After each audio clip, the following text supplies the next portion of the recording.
আমি মিকদাদ বলতেছি আপনার সামনে দাঁড়িয়ে যাব হিসাবে। ইয়া রাসূলুল্লাহ, যদি শত্রুরা ডান দিক থেকে আঘাত করে আমি মিকদাদ ডান দিকে দাঁড়িয়ে যাব, যদি পিছন দিক থেকে আঘাত করে আমি পিছনে দাঁড়াবো, যদি বাম দিকে আঘাত করতে আসে আমি মিকদাদ নিজের জীবনটারে নিজের দেহটারে ঢাল হিসাবে লেলিয়ে দিব। ওগো রাসূল, সামনে পিছনে ডানে বামে চতুর্দিক থেকে কাফেরদের মোকাবেলা করব, আমরা যুদ্ধ করব। সাহাবাই কেরামদের এই কথায় নবীজির মুস্কি হাসি ঠোঁটের ভিতরে যখন ফুটে উঠেছে, নবীজির সাহাবী আব্দুল্লাহ ইবনে মাসউদ বলেন, মিকদাদ রে ডাক দিয়া বলে, মিকদাদ, আমি আমার জীবনের সমস্ত ইলম তোর আমলনামায় আমি ছেড়ে দিব। আমার জীবনের সমস্ত নামাজের যত সওয়াব হয়েছে সমস্ত সওয়াব আমি তোমার আমলনামায় দিয়ে দিব। আমার জীবনের সমস্ত কুরবানি তোমারে আমি দান করে দিব। আমার জীবনের যতগুলি ইবাদত রয়েছে সমস্ত ইবাদত মিকদাদ আমি তোমারে দান করে দিব। বিনিময়ে বদরের যুদ্ধে নবীজিরে যখন তুমি এই কথা বলেছো, নবী একটু মুস্কি হাসি দিয়েছে। নবীজির মুস্কি হাসিটা কি তুমি আমারে দিবা? আল্লাহু আকবার।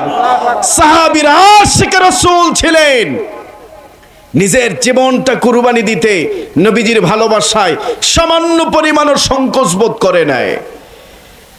নবীজির এক সাহাবী মদিনার পাশে বিয়ে করেছেন, ইজাব কবুল হয়েছে।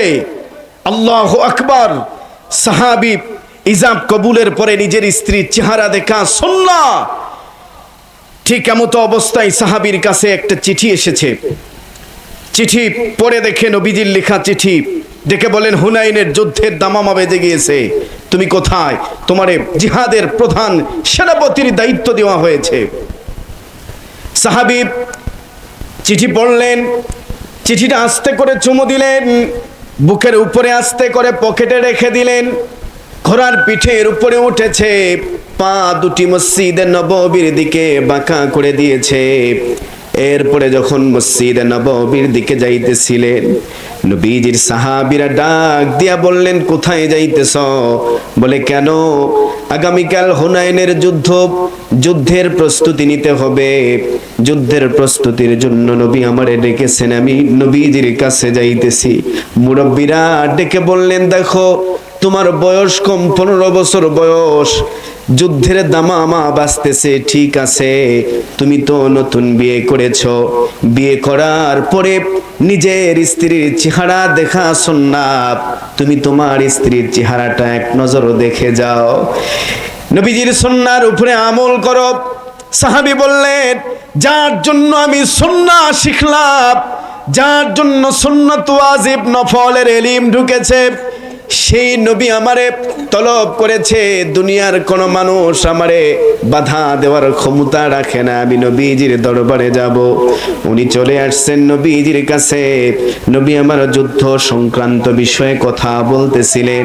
নবী আমার সাহাবীরে দেখলেন, আস্তে করে কাছে ডাকলেন, আদর করলেন, যুদ্ধের কৌশলগুলি নবী আমার শিখিয়ে দিতেছিলেন। ঠিক এমন সময় কাছে একটা চিঠি নিয়ে এসেছে। ওই সাহাবীর বরাবর চিঠি দিলেন। সাহাবী চিঠি পড়ে দেখে নববধূর লেখা চিঠি।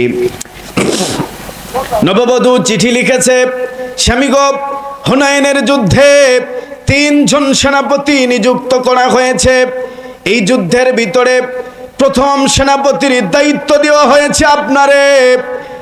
আমার মন বলে, এই যুদ্ধের ভিতরে যে 3 জন সেনাপতি রয়েছে, প্রথম 2 সেনাপতি শহীদ হয়ে যাবে, তৃতীয় নম্বরে যে সেনাপতি সে গাজী হয়ে বাড়িতে ফিরে আসবে।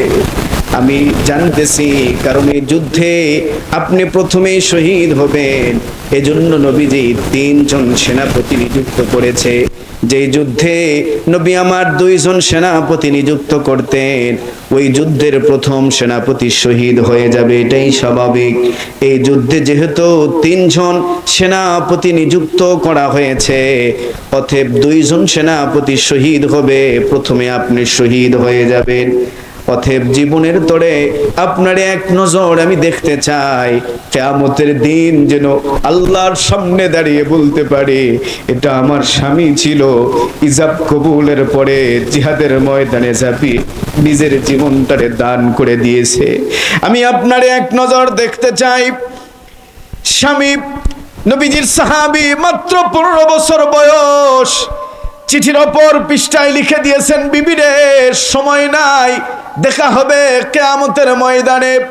চিঠি চলে গেল স্ত্রীর কাছে। নবীজি যুদ্ধ নিয়ে আলোচনা করতেছেন। নবীজির সাহাবী আপন মনে অবাক দৃষ্টিতে, অপলক দৃষ্টিতে নবীজির চেহারার দিকে চেয়ে চেয়ে যুদ্ধের কৌশলগুলি শুনতেছেন, শিখে নিতেছেন। ঠিক এমন সময় আবারও যখন চিঠি এসেছে, নবী আমার লক্ষ্য করলেন এই সাহাবীর কাছে বারবার চিঠি আসতেছে কেন।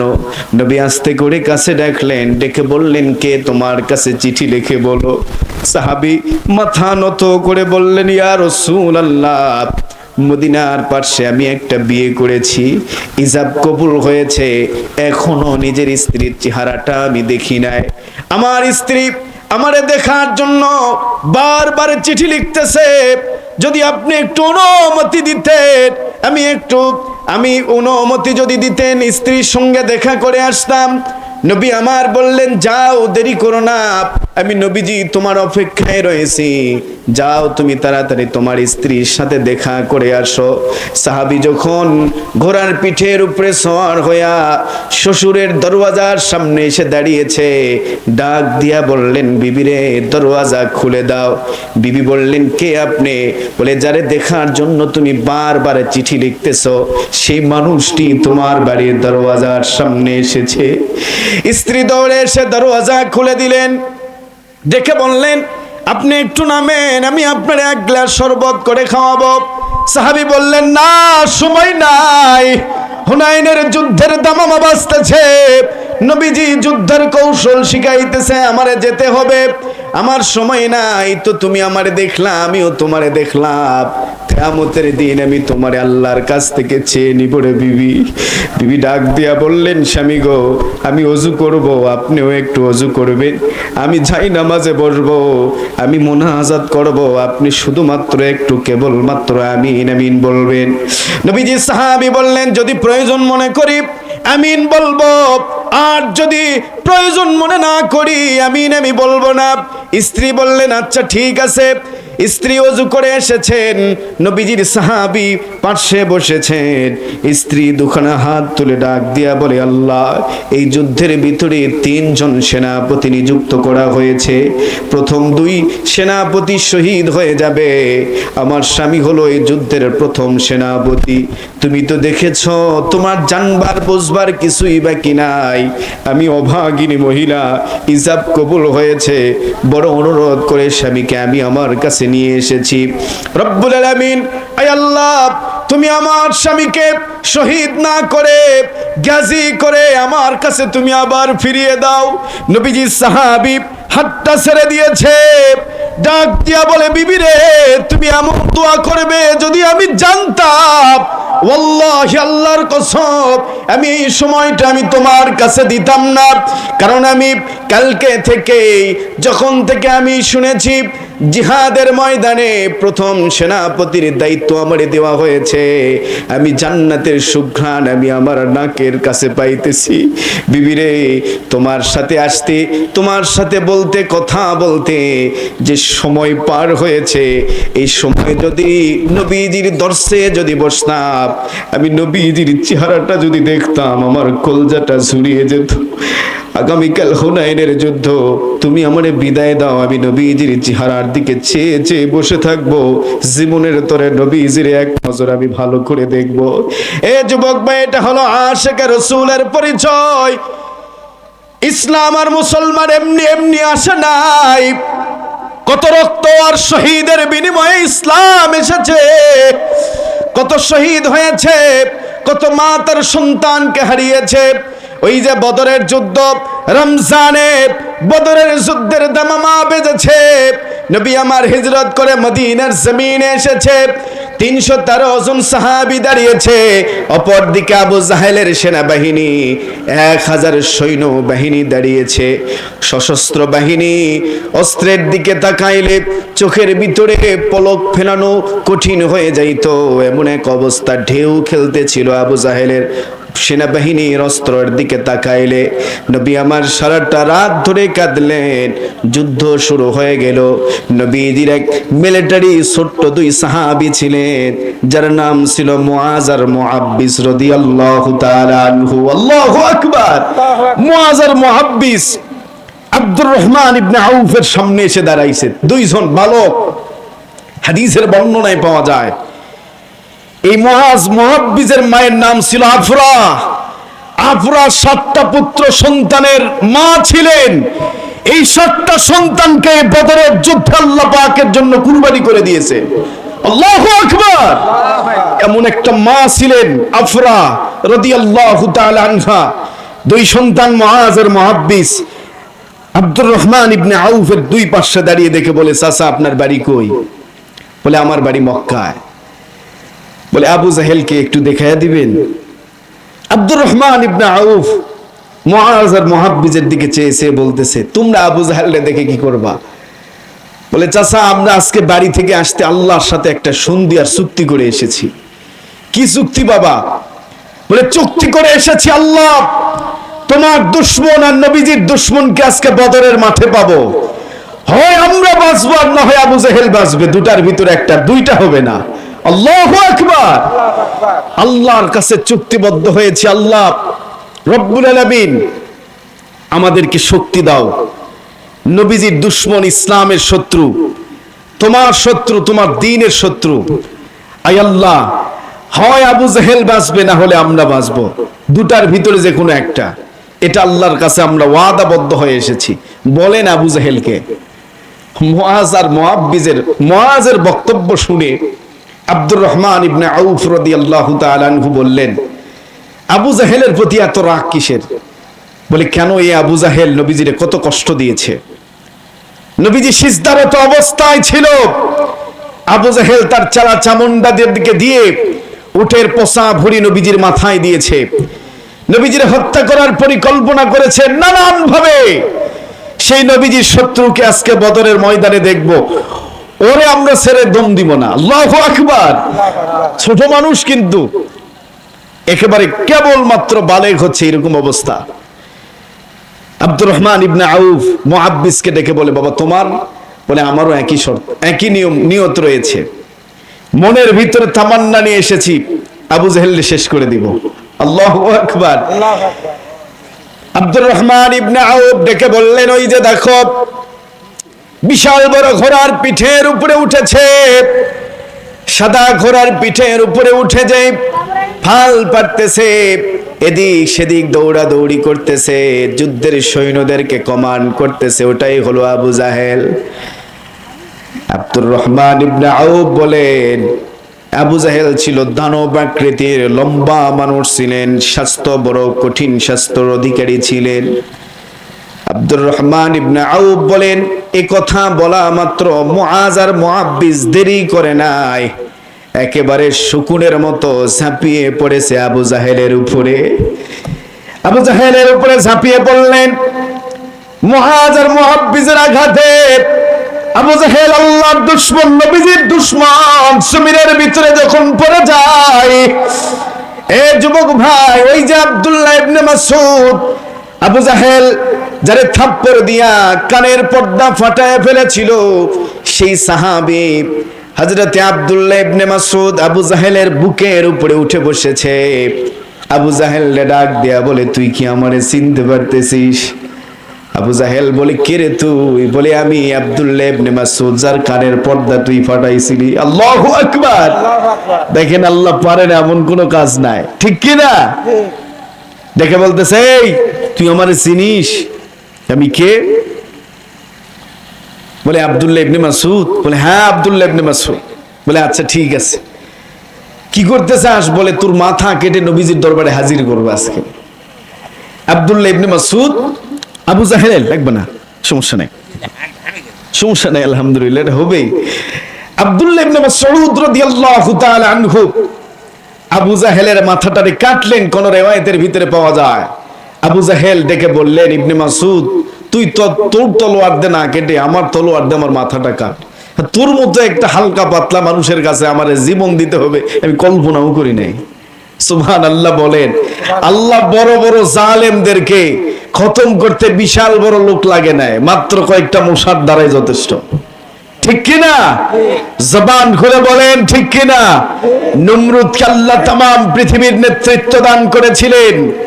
নমরুদ আল্লাহর নাফরমান ছিল। আল্লাহ পাক নমরুদের জন্য ন্যাংরা মশা বরাদ্দ করেছিলেন, নাক দিয়ে ঢুকে মাথার মগজে বসে কামড়ায়। জুতার বাড়ি না মারলে নমরুদের মাথার ব্যথা ভালো হয় না। কি আল্লাহ পাকের কুদরত!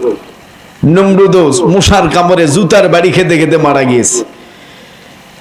আবু জাহেলের গলা যখন কাটা হলো, কানের রশি কান ফুটা করে এই পার থেকে ওই পার রশি দিয়ে বেঁধে ইবনে মাসউদ রশি টানতে টানতে নিয়ে আসতেছে নবীজির দরবারে আবু জাহেলের মাথা। বিশ্ব নবীজি ইবনে মাসউদ রে দেখে বললেন, ইবনে মাসউদ তুমি যেই রশি দিয়ে বেঁধে কার মাথা আমার দরবারে নিয়ে আসতেছ? ইবনে মাসউদ মুস্কি মুস্কি হাসে আর ডাক দিয়া বললেন, ইয়া রাসূলুল্লাহ, বদরের যুদ্ধের কাফের বেঈমানদের যে মেন কমান্ড করতেছিল, সেনা প্রধান ছিল আবু জাহেল। আবু জাহেলের মাথাটা কেটে নিয়ে এসেছি আপনার দরবারে। নবী আমার মুস্কি মুস্কি হাসে ডেকে বললেন, বলিস কি? বলেন, নাআম ইয়া রাসূলুল্লাহ, আবু জাহেলের মাথা আমার আপনার সামনে হাজির করার জন্য নিয়ে এসেছি। ঠিক এমন সময় জিবরাইল নবীজির কাছে এসেছে। জিবরাইল হাসতেছে, নবীজির মুস্কি মুস্কি হাসি। নবী আমার ডাক দিয়া বলে, জিবরাইল হাসো কেন? জিবরাইল বললেন, ইয়া রাসূলুল্লাহ, এই কথা আমি ওই দিন শুনেছিলাম যেই দিন আবু জাহেল আব্দুল্লাহ ইবনে মাসউদের কানের পর্দা ফাটায় ফেলেছিল।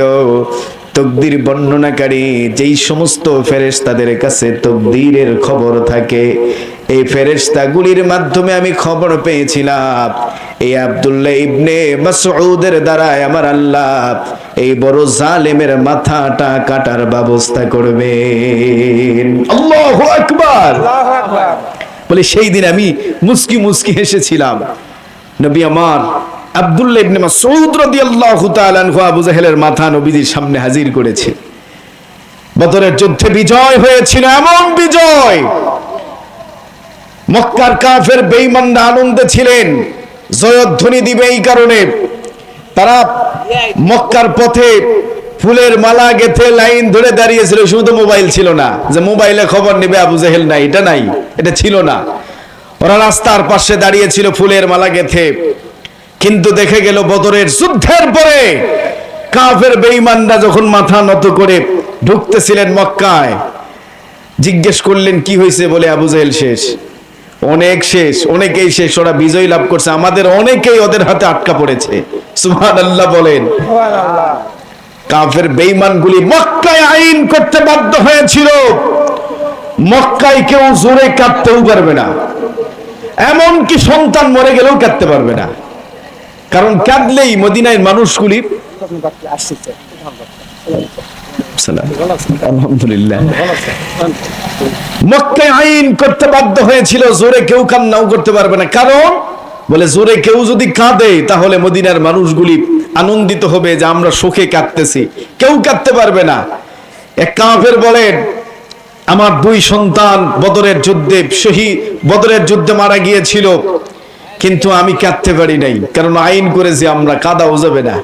একদিনের ঘটনা, রাতের এক অন্ধকারে কান্নার আওয়াজ আসতেছে। এই কাফের মনে মনে ভাবতেছে, মক্কার টপ লিডার ভাবতেছে কান্নার আইন বোধহয় শিথিল করা হয়েছে, এই জন্য কাঁদতেছে। ও মনে মনে ভাবতেছে, দেখি আগে কান্দার আগে শুনে আসি ও কাঁদতেছে কেন। ওর কাছে এসে জিজ্ঞেস করতেছে, এই কাঁদিস কেন? বলে পেটের ব্যথাই কাঁদি ভাই। বলে আচ্ছা ঠিক আছে। মনে করছে যে সুখে কাঁদা যাবে, আইনটা শিথিল করা হয়েছে। মক্কার জমিনে ওই সময় কাঁদাও পর্যন্ত নিষেধ ছিল, কান্নাও করতে পারতো না তারা। এজন্য সম্মানিত সুধী, বদর যুদ্ধে, রমজানে বদর সংগঠিত হয়েছিল। বিজয় দিয়েছিলেন কে? জবান খুলে বলেন, বিজয় দিয়েছিলেন কে? বলেন, কথা বলেন, বিজয় দিয়েছিলেন কে? দেখছেন, বুঝতেছেন না? বলেন না, বিজয় কে দিয়েছিলেন? আল্লাহ। রেখো না মনেতে ভয় বান্দা খোদার, দূর হয়ে যাবে বাধা সব,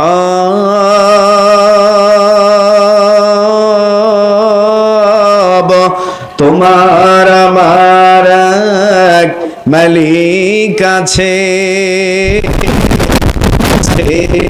আমাদের রব আছে, আমাদের রব। রেখো না মনেতে ভয় বান্দা খোদার, দূর হয়ে যাবে বাধা সব, তোমার আমার এক মালিক আছেন, আছেন আমাদের রব, আছেন আমাদের রব। ঠিক কিনা? জবান খুলে বলেন, ঠিক কিনা? বিজয় দিবেন কে? আল্লাহ। বদরের যুদ্ধে, এই রমজানেই, রমজান মাসে বদরের যুদ্ধে আল্লাহ পাক মুসলমানদেরকে বিজয় দান করেছিলেন। সম্মানিত সুধী, আমি বলতেছিলাম শাবান মাসে রমজানের ভিতরে যে তিনটা বিধানের পরিবর্তন হয়েছে। এক নম্বর পরিবর্তন, নবী প্রত্যেকটা মাসে যে তিনটি করে রোজা রাখতেন, এটা যখন রমজানের রোজা ফরজ করা হয়েছিল, তখন ওই তিনটি রোজাটা বিধানটা আস্তে করে দুর্বল হয়ে আসে, কিন্তু রমজানটা আমাদের কাছে ফরজ হয়ে যায়। আমরা রমজানের রোজা রাখবো তো ইনশাআল্লাহ? আরেকটা পরিবর্তন, ধনীরা গরিবদেরকে কিছু টাকা দিয়ে, ওরা রোজা রাখতো না, গরিবদেরকে কিছু টাকা দিয়ে রোজার হকটা আদায় করে নিত।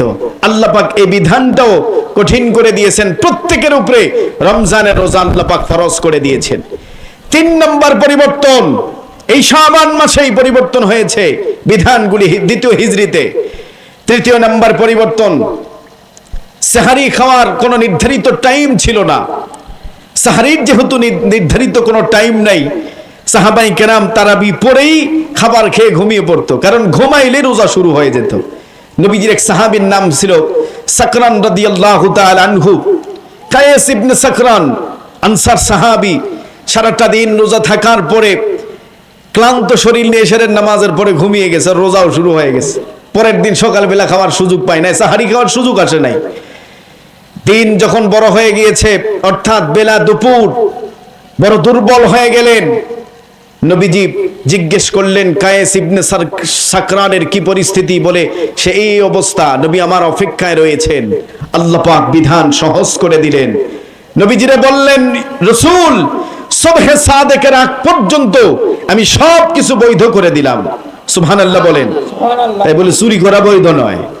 রাতের অন্ধকারে মানুষের ভোট অধিকার কেড়ে নেবেন, চুরি করবেন, এই চুরি করাবো, এটা নয়। সব রকমের হারাম কাজ, এগুলো তো হারামই, বৈধ কাজগুলি সবগুলি জায়েজ করে দিয়েছেন। স্বামী স্ত্রী সহবাস থেকে শুরু করে নিয়ে পানাহার, খাওয়া দাওয়া, সবকিছু। সম্মানিত সুধী, আমি খুব সংক্ষেপে এই 3টি বিধান পরিবর্তনের কথা বললাম। সামনে রমজান, আল্লাহ যদি চায় তো কালকেই হয়তো বা রমজানের চাঁদ উঠে যাবে, অথবা পরশু উঠবে। আমরা রমজান রোজা রাখবো। আল্লাহ পাক যেন আমাদের সকলকে ইখলাসের সাথে রমজানের রোজা রাখার জন্য তৌফিক দান করেন। আমি আপনাদের কাছে দোয়া চাই। আমার ভাষায় আচরণে কেউ কষ্ট পেয়ে থাকলে দয়া করে হাত জোর করে বলতেছি, মাফ করে দিবেন। মাফ করে দিবেন তো ভাই, ইনশাআল্লাহ? আলহামদুলিল্লাহ। জি, ওয়া আখিরি দাওয়ানা আলহামদুলিল্লাহি রাব্বিল আলামিন। আসসালামু আলাইকুম ওয়া রাহমাতুল্লাহ।